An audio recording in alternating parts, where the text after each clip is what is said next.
намози таровеҳро то соати чанди шаб хондан дурустае? Аку то ҳамин дамидани субҳ. агар ҳозир дамидани субҳ мақсад дар тоҷикистони мо 4 агар 15 бошад, мо то соати 4 метавонем ки мақсад ҳамун таровеҳро ки агар нахонда бошем метавонем ки адо кунем. нияти рӯзаро бо забон гуфтан ҳатмӣ аст. не май ҷогаи хобут ки хести мақсад агар барои хӯрдани саҳар хӯрак ки бошад, ҳамун хестанут, ҳамун дастархон партофтанут, ҳамунҳо худаш аллакай ниятае. шарт нест ки шумо ман имрӯз рӯза мегирам. ҳамун нияте ки дар қалб мегзаронен аллакай ҳамун худаш эътиборае.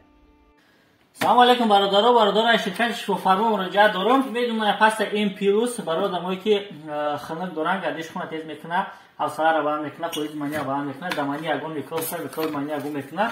ҳамчунин бародаро одамое ки пешоб ҳамшон метавонад бенамоз мекунад, беҳад ёрдам мекунад, дани номен ҳамин дору дар кораи шумо бародаро. марҳамат бародаро, кадмира дар кор бошад, занг занӣ дар каски не омади рамазони таҳқиқи беҳад хуб дорем. хуб, тиллоҳое ҳаст ки ҳар гуна сангу мурраҳо дорад. барои закот тиллоро бо сангаш грам мекашӣ ё худашро бесанг? албатта ай тиллои холис. агар тиллоҳое ки бо сангҳову бо мақсад мурраҳову бо ҳар як мисол чизе агар омехта бошад, ана ура бояд ки рафта ҷидо кардан дар кор. агар 85 грамм баромад, баъд дар ҳаминҷа 2.5 грамми ҳамра шумо закот медиҳед. и хеле якҷоя бо ҳамроҳии ӯ сангу мурраҳо намекашӣ. и ба зиёни шумо мешавад.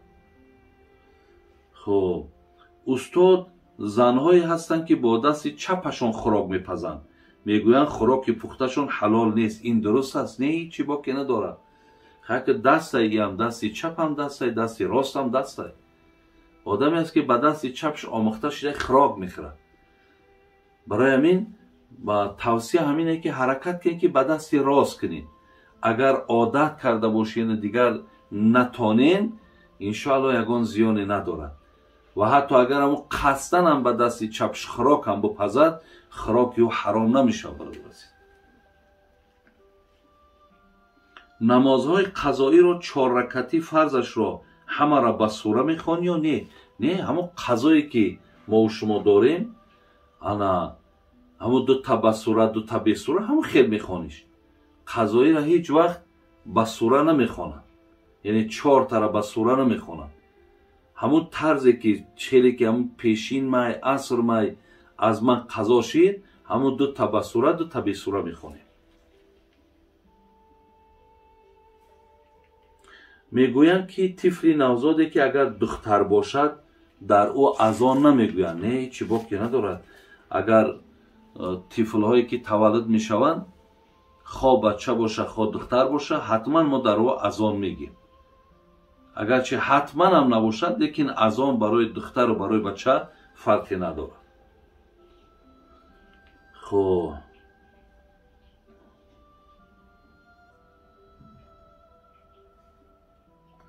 зане ки соҳиби чанд фарзанд аст, ҳамаро оиладор, соҳиби хона мекунад, хизмати шавҳарро ба ҷо меорад, ба зиёрати ҳаҷ намеравад, савоби зиёратро мегирад ё не? бояд ҳатмӣ ба зиёрати ҳаҷ равад ё не? шояд ягон зани соҳибкор бошад, зани соҳибмулк бошад, мақсад хизмати шавҳар кард, бачаакора ҷобаҷо кард. оё мақсад ҳамин одам ҳаҷ нарава, савоби ҳаҷа мегира ё не? иншоалло дар хизмати мардакашу тарбияи фарзандош савоби худша гирифт. вале агар молдор бошаду пулдор бошад, агар ҳаҷ нарава, вай ҳатман гунаҳгоре дар пеши аллоҳ. барое ки ба ояти қуръон мақсад ана ҳаҷ фарз шудагиай. барои ҳамин кадом хоҳаре ҳаст, кадом падаре ҳаст, ҳар ки бошад, вақте ки маблағи ҳаҷ дар дасташ дорад, дар мазҳаби имом абу ҳанифа алалфавр мегӯяд. яъне агар ҳамин моҳ ман пулдор шидам, агар моҳи дигар, агар моҳи ҳаҷ бошад, бояд ҳатман ман рафта ҳаҷ ва адо кунам. зеро агар ҳаҷа адо накунам, تمام کار خیری روی دنیا را اگر بکنم لیکن حج در گردن ما ای گردن ساقط نکنم، پیش الله مهربان جوابگرم برادر عزیز. خب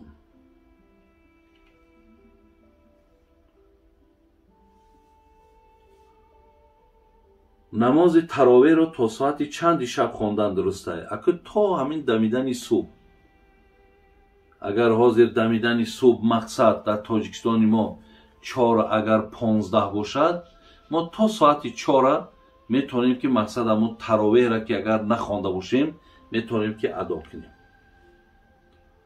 نیت روزه رو با زبان گفتن حتمی است. نه ما جاگه خوابت که خستی، مقصد اگر برای خوردن سحر خرک که باشد، همون خستن، همون دسترخوان پرتافتن، همونها خودش علاقه نیت های شرط نیست که شما من امروز روزه میگیرم. همون نیتی که در قلب میگذرانین علاقه همون خودش اعتباره.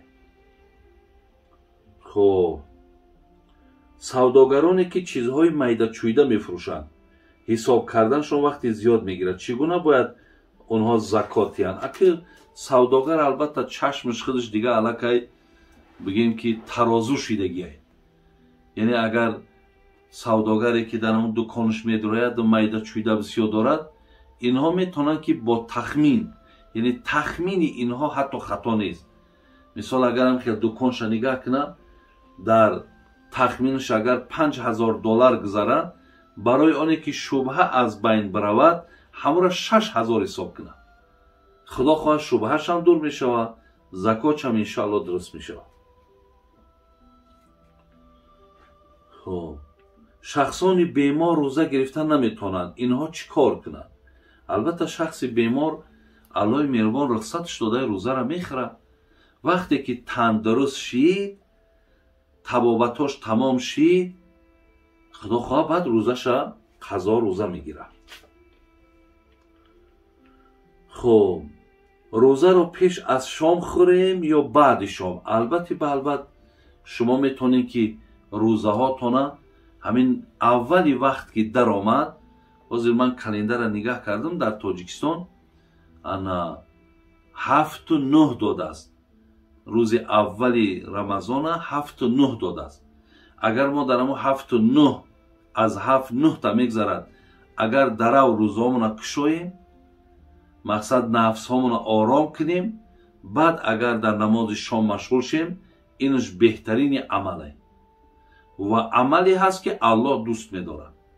ما بیستیم مقصد با بعضیمون چخیله یه چی سراستیم همیشه، مقصد چی لازمه؟ لازمه برادر عزیز، با حدیث پیغمبر ثابته که محبوب ترین بنده به سوی خداوند همون کسی که همه اولی وقت در آمد و بعد روزش کشایه پیش ای نمازش، زیرا که در درون نمازی بود بین هوش گوش تر در همون خوردن و نوشیدن تای دیگه ای نماز دیگان لذت کیفیت نمیبری. خب در دندان پخته مانی برای شمال نخوردن دندان روزه میشکند یا نه؟ روزه نمیشکند. اگر ما در دندان همان هر چیزی که مانیم برای آنه که حفظ دندان ما شود شمال نخورد، یگان زیان بر روزه ما ندارد. فطر روزه را با چی گونه شخصان دادن در کار؟ بیوه، صغیره، آدم کمبغل. بله همین نفرهایی که شما گفتین، بیوه، صغیره است، آدم کمبغل است، شما صدقه های فطرتانه همین ها را بتینوری ممکن مبلغ شما انیق نمیدون که همین 2 کیلو گندم نرخ بازار قطعی حساب کنین، انشاءالله همون درسته. خب استاد حدیث ها چند نمود می شوند؟ اکو برادر عزیز مسئله عدد حدیث ها را من حساب نکردم که چند نمود حدیث هست، لیکن حدیث ها خیلی زیادن. مثال ما میگیم حدیث صحیح، با همین حدیث صحیح با چند قسم تقسیم می شود. میگیم حدیث متواتر، خب انا خبر احاد، انا حدیث عزیز، حدیث غریب، انا حدیث صحیح لغیره، انا با حدیث حسن، با حسن لغیره، ببینید اینجا همه همین نوع حدیث در همین کتاب مثلا درجه حدیث مرسل، حدیث